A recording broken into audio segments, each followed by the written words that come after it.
This podcast is produced by the Fireside Chat Club of Canada.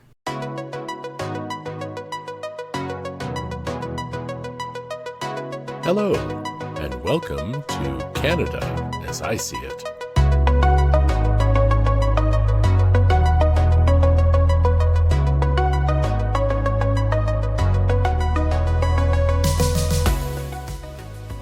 Hello, and welcome to the show.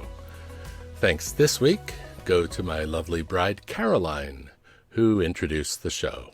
Thank you, Caroline. Today is April 7th. At this point of the show, I'd usually give you a Canadian fact that took place on this date. I don't dig too deep because, well, these facts usually present themselves. But this week, for some reason, nothing seemed to happen on this date. So, I've gathered a few facts from the last 7 days, and, well, it seems as though these will probably take up the time for the show. You'll just have to wait until next Sunday to hear about the next Canadian fact taken from my t-shirt. It was on April 6th, 1886, that the city of Vancouver, British Columbia, was founded. And, well, I have the ball cap to prove it. You know, the genesis of this podcast are the facts that I've taken from a t-shirt. And, well, I imagine that there may be some of you out there who want me to start showcasing my ball caps. But I think, honestly, for the most part, you'll likely be part of the group who will say, please, James, we're still getting over the trauma of the t-shirts. And that ended 3 years ago.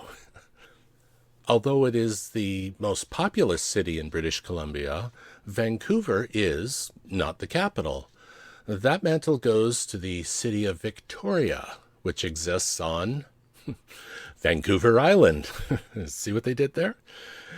Let's see, some famous Vancouverites that you will likely know. Singer Bryan Adams, Hayden Christensen, who was Anakin Skywalker or Darth Vader. Jason Priestley from Beverly Hills 90210, or more recently a program shot in Toronto called Private Eyes. Ended too soon, if you ask me. I quite enjoyed it. Who else? We have Ryan Reynolds, my favorite new Disney character, Deadpool. We have Seth Rogen, actor, comedian, filmmaker, who actually got his start in I knew I'd fall on this name, Judd Apatow's series, Freaks and Geeks.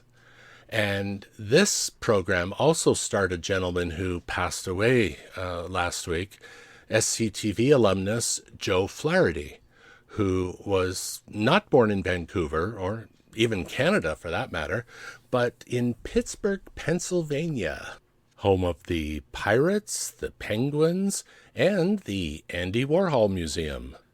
And that is the second time in this podcast's history that I have inserted a tangential reference to that museum. We're going to move back a couple days. April 4th, 1949. Canada becomes one of the founding members of the North Atlantic Treaty Organization, or you'll also know it as NATO. And NATO's purpose is to guarantee the freedom and security of its members, which are up to 32 now, through political and military means. Now, usually you want to go the political route, which essentially is attempting to prevent conflict. Now, you may need to use the military option, but even in this case, it's like a crisis management type of thing. You want to diffuse the situation rather than exacerbate it. Now, tomorrow, most of us will be experiencing a solar eclipse. For those of you in the future, this date will will be April the 8th, 2024. Now, what is an eclipse? The moon orbits the Earth, and the Earth orbits the sun, and the sun orbits the center of the Milky Way galaxy, and on and on. And occasionally, each of these single bodies align, and that will cause an eclipse. Now, there are two general types of eclipse. There's a lunar one, when the Earth gets between the sun and the moon, causing a shadow to appear on the moon from our perspective. And then there's a solar eclipse, which will happen tomorrow, or April the 8th in the past. And that's when the moon gets between the Earth and the sun, causing what we will see. Now, you still do get light in a solar eclipse. The sunlight doesn't really completely disappear. Instead, it'll probably look like a kind of sunset or a sunrise. Animals might think something weird is going on. They'll probably think that the sun's set or the sun is rising. You may even hear crickets coming out or bats. They'll all fly back once the sun comes back out. And, also another thing is you'll probably notice the temperature dropping a bit. Although it seems to be a rare thing, there are between 2 and 5 solar eclipses occurring on Earth each year. The rarity comes up in where it happens. There are some places that only get a partial eclipse, and fewer than that get a total eclipse, where the shadow of the moon covers the sun entirely. The last time Toronto, where I live, saw a total solar eclipse was in 1925, 99 years ago.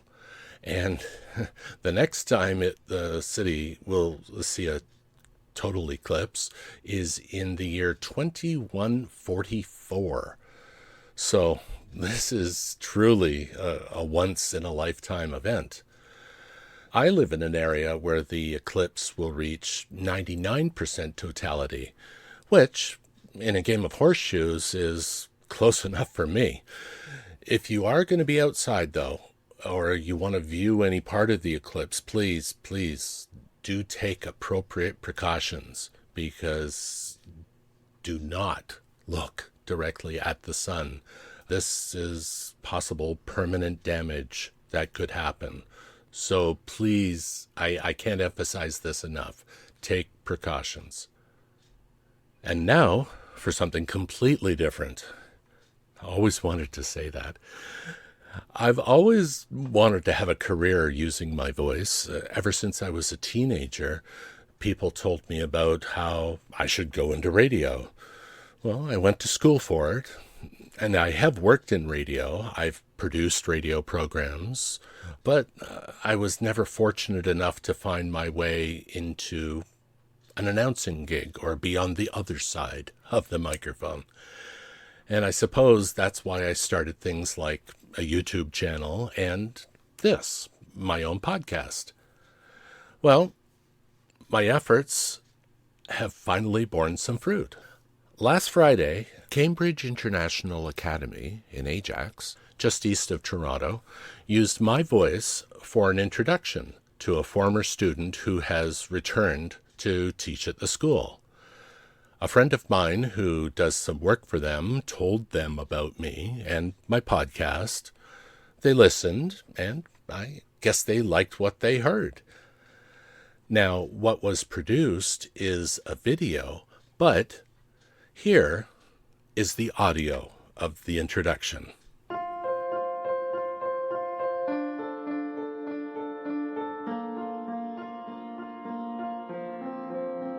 In 2016, a young dreamer named Richard walked through the doors of Cambridge International Academy, where his journey of discovery and growth began.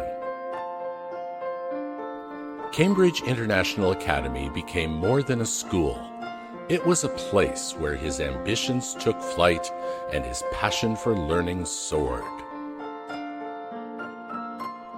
Empowered by Cambridge International Academy's teachings, Richard pursued higher education at Ontario Tech University. There, he not only honed his academic prowess, but also embraced the challenges of the ever-changing landscape of software engineering. Years later, Richard's path led him back to Cambridge International Academy, not as a student, but as a mentor and role model. With the wisdom gained from his journey, he now stands before you, a testament to the transformative power of education. Ladies and gentlemen, I present to you Richard Zed, a beacon of inspiration and a testament to the enduring impact of education. Welcome home, Richard, to where your incredible story began. Join me in celebrating our esteemed educator. Let's give it up for him once more. And that's it. Now, how do you see the video? Well, I'll post it on my YouTube channel, and I'll put a link in the text that accompanies this podcast. But you can also find a link on my own website, warpole.ca. That's WHORPOLE.ca.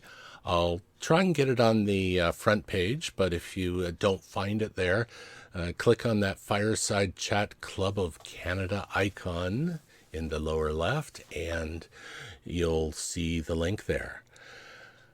Speaking of YouTube, the easiest way to find me on there is to search for my name, James Warpole. Again, same spelling, WHORPOLE. And type that into YouTube's search bar. And from there, you'll see my name and my mug. Just click on either to go to my channel. There, you'll also find my video series from a few years ago and an early attempt at a podcast. While you're there, why not subscribe to the channel? That will also alert you to any future posts I may make there. Another thing, I can't forget this. I've added this podcast to almost a dozen podcast platforms in the last week.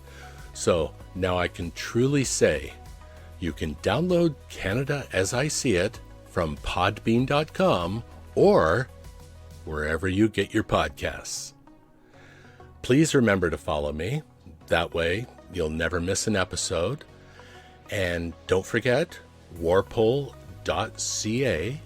where you'll find that link to Cambridge International Academy, the video. Thank you so much, everyone. Last week has just been such a whirlwind, and I'm feeling pretty good about it. We'll talk to you again next week. And that's a part of Canada as I See It. It is written and produced by me, James Warpole, and brought to life by the Fireside Chat Club of Canada. Our theme song is Night Owls by Braden Deal. If you have any questions or comments, please email me at asiseeit@warpole.ca. Join us every Sunday for another episode of Canada as I See It.